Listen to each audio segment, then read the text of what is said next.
C'est un réel plaisir d'être avec vous dans le cadre de ces nouveaux journaux. Mesdames et messieurs, merci d'être avec nous. Soyez le bienvenu.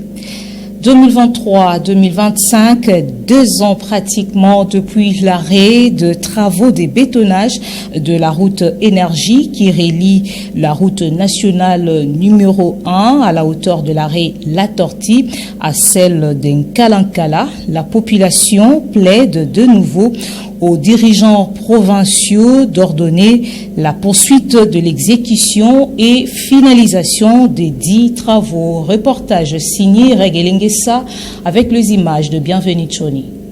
C'est depuis le mois de février 2023 que les travaux de bétonnage de la route énergie qui relie la route nationale numéro 1 à la hauteur de l'arrêt La Tortue et celle de Kalankala ont débuté sous l'impulsion de l'ancien gouverneur du Congo central, Dr Guy Bandou Ndungidi, sur financement du FONER. 2 ans après, cette route n'a pas toujours vêtu à sa plus belle robe suite à l'arrêt brusque de travaux alors qu'elle devrait tant soit peu occasionner la diminution de monstres embouteillages que les Matadiens sont appelés à faire face au quotidien. Estimé à une longueur de plus ou moins 1,5 km, près de 500 mètres ont subi depuis lors le travaux de sa rénovation. Devant notre caméra, une habitante du quartier qui traverse cette route bretelle trouvée sur place réitère ses remerciements aux autorités de la province pour avoir pris l'initiative de la modernisation de ces tronçons. Mais par ailleurs, elle invite le dirigeant provincial à la poursuite de l'exécution et finalisation des 10 travaux. C'est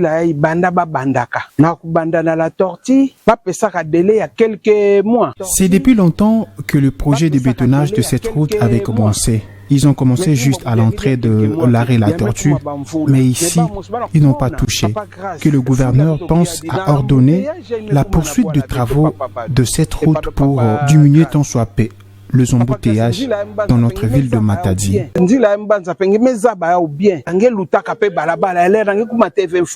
Rappelons que c'est précisément à l'entrée La Tortue, ces travaux financés par FONER dont le gouvernement Guy Bandou devrait suppléer avec quelques matériels de construction dont le ciment, les caillasses et autres ont commencé jusqu'à atteindre le pont énergie en Kalankala. Notons qu'avant, près d'une année après le départ de Guy Bandou, cette route a été déjà abandonnée.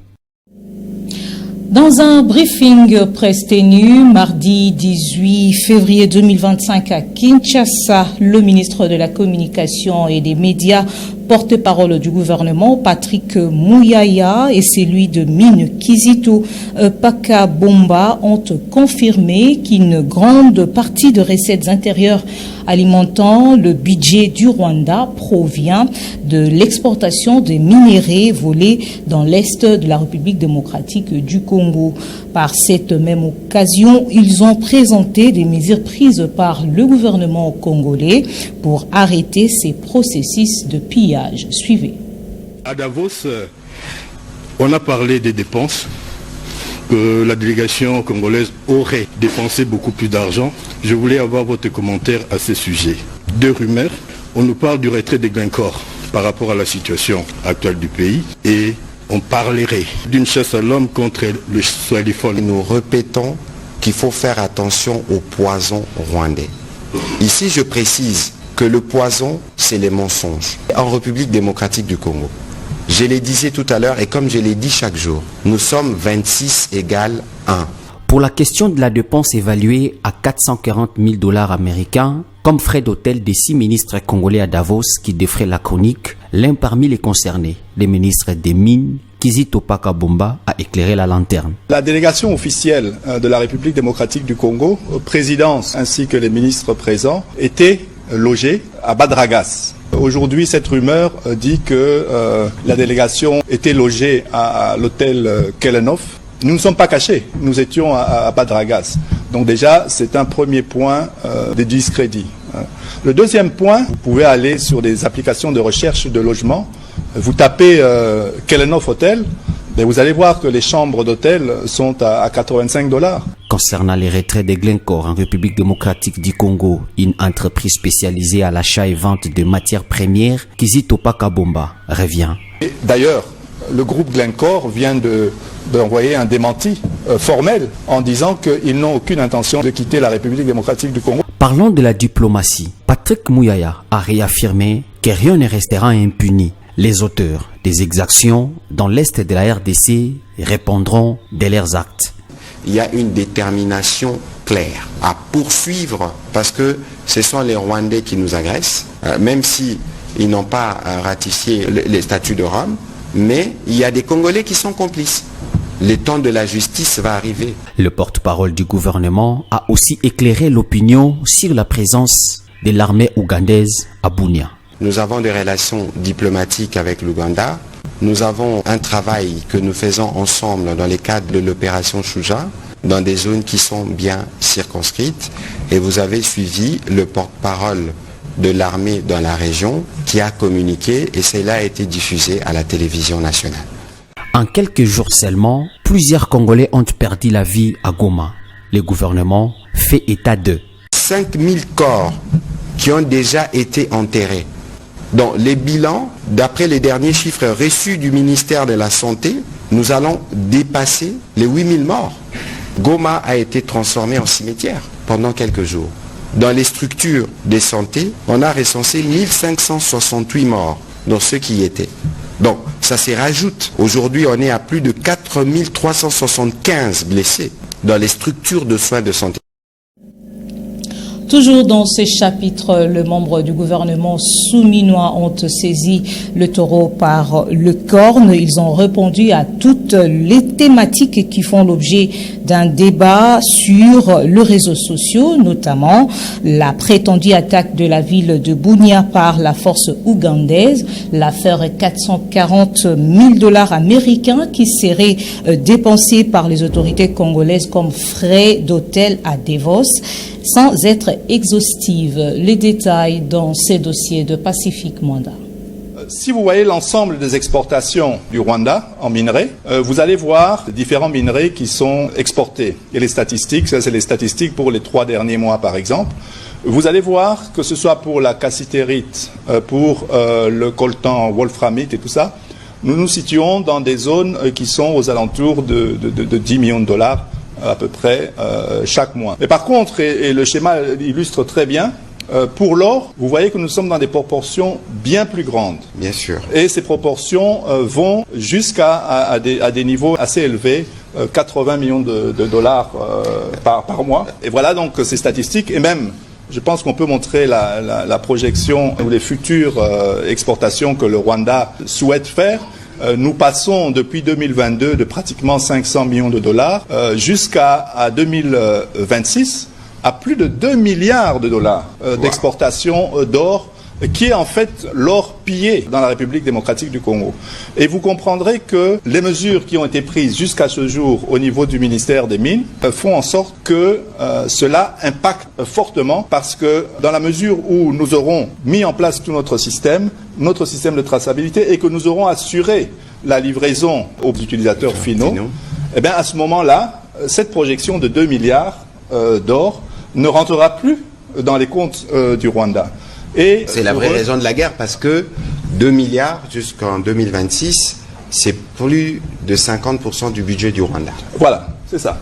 Et donc cela démontre que leur régime, aujourd'hui, face aux mesures qui ont été prises par le chef de l'État et par le gouvernement de la République démocratique du Congo, fait en sorte que leur régime, aujourd'hui, se trouve dans une situation d'insécurité. Pour combler cela et pour s'assurer la pérennité de leur système, pour eux maintenant, l'idéal est d'attaquer la République démocratique du Congo. Et vous voyez, le déploiement se fait sur ces zones de l'Est de la République du Congo, que ce soit pour l'or, mais également pour le coltan et les autres minerais qui se trouvent dans la région. Et pendant cette période de turbulence que traverse la République démocratique du Congo, le ministre national de l'Intérieur et Sécurité, Jacquemain Chabani, a dans un message phonique interdit tous les animateurs des entités de base de quitter leurs entités. Le détail avec Glodino Lucano. Faisant suite à la situation sécuritaire actuelle en République démocratique du Congo, le vice-premier ministre et ministre de l'Intérieur et Sécurité, Jacques Chabani, a dans un message phonique signé lundi 18 février 2025 interdit aux gouverneurs de province, le maire de ville, les administrateurs des territoires et autres animateurs des entités de base de quitter leurs entités afin d'être avec les administrés pour assurer leur encadrement, et c'est jusqu'à nouvel ordre. À Matadi, chef-lieu du Congo central, quelques analystes politiques dont les avis sont partagés se sont exprimés. Pour Maître Simon Lusonso, cette décision est salvatrice pour assurer un bon encadrement des institutions et de la population en cette période de crise. Moi, en ce qui me concerne en tant que Congolais, lorsque je suis ces messages, je soutiens, n'est-ce pas, parce qu'il faudrait que chaque autorité reste dans son entité pour essayer tant soit peu aussi de réarmer, n'est-ce pas, réarmer plutôt, n'est-ce pas, ses administrés, le moral de ses administrés. Vous savez ce qui s'est passé dans l'île de province où, à l'absence du gouverneur, il y a eu irruption, n'est-ce pas, des rebelles du M23. Alors il ne faudrait pas que cette situation puisse refaire surface dans d'autres coins du pays. Donc il est tout à fait normal que pendant cette période qui est très sensible, il faudrait que chacun des animateurs, chacune des autorités, des entités, n'est-ce pas, au niveau des bases, reste dans leurs entités respectives pour essayer de sauvegarder aussi la quiétude et la paix de la population. D'autre part, Maître Léonard Senga, membre du parti politique Alliance pour le changement, estime que cette décision viole le droit et la liberté des individus. Je pense que c'est une décision contre la légale, contre la loi, parce qu'on ne peut pas priver à une personne tout mouvement. Alors qu'il a l'obligation de pouvoir autoriser, parce qu'au préalable, lorsque ces derniers se déplacent, ils informent l'autorisation à celui-ci, qui fort malheureusement les clouer dans un milieu alors que l'administration ne se limite pas sur une personne ou sinon sur un individu. Et prendre une telle décision viole largement la loi. Et j'aurais bien voulu que de telles décisions soient prises à l'égard du chef de l'État qui ne fait que se promener dans le monde. Donc c'est une décision en réalité qui devrait être prise contre le chef de l'État et non contre les gouverneurs et les autres. Rappelons que certains animateurs des entités de base ont abandonné la population en prenant fuite dans des destinations inconnues lors de l'avancée des rebelles à Goma et Bukavu.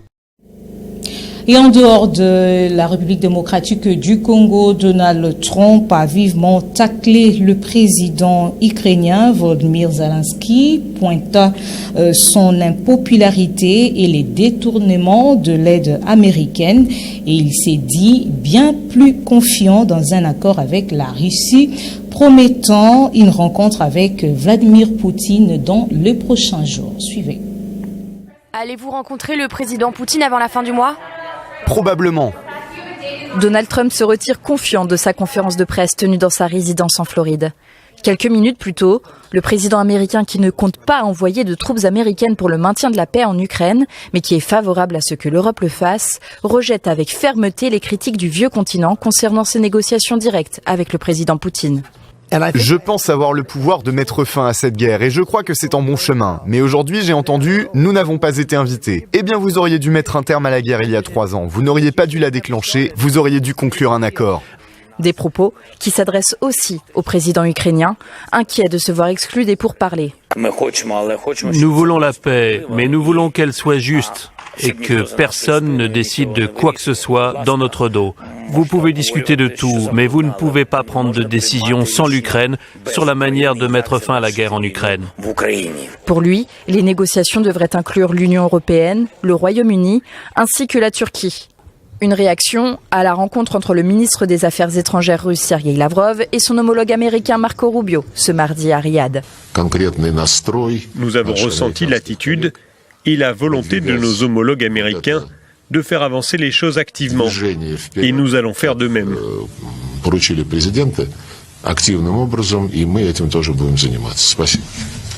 Les États-Unis et la Russie s'en félicitent. Les effectifs de leurs ambassades respectives seront rétablis.